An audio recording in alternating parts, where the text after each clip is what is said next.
இது ஆல்மோஸ்ட் நான் கட் பண்ணிட்டேன். இப்போ உங்களுக்கு வேணுன்றதுக்காக நான் திரும்பவும் சொல்கிறேன். மார்க்கிங் எல்லாம் முடிச்சுட்டு கட்டிங் ஃபஸ்ட்டு வந்து பார்த்திங்கன்னா ஃப்ரண்ட்டு மட்டும் இந்த 2 மட்டும் கட் பண்ணி இப்படி எடுக்கணும்.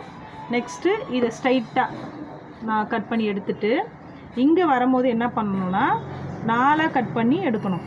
நெக்ஸ்ட்டு ஃப்ரண்ட்டு மட்டும் ஷேப் எடுத்துக்கிறதுனால ஃப்ரண்ட்டை மட்டும் தூக்கி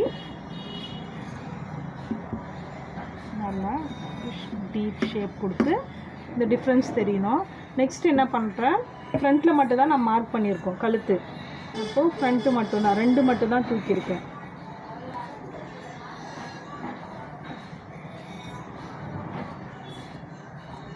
ஸ்ட்ரைட்டாக இது வரைக்கும் வரணும். அதுக்கப்புறம் இதையும் தூக்கிட்டு பேக் சைடில் என்ன பண்ணுறோம், ஆல்ரெடி நம்ம 2 இன்ச் வந்து மார்க் பண்ணியிருக்கோம். சரியா?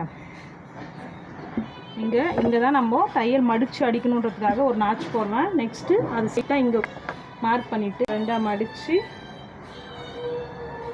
இங்கேருந்து எடுக்கணும். இங்கேருந்து எடுத்து சரியாக வைக்கணும்.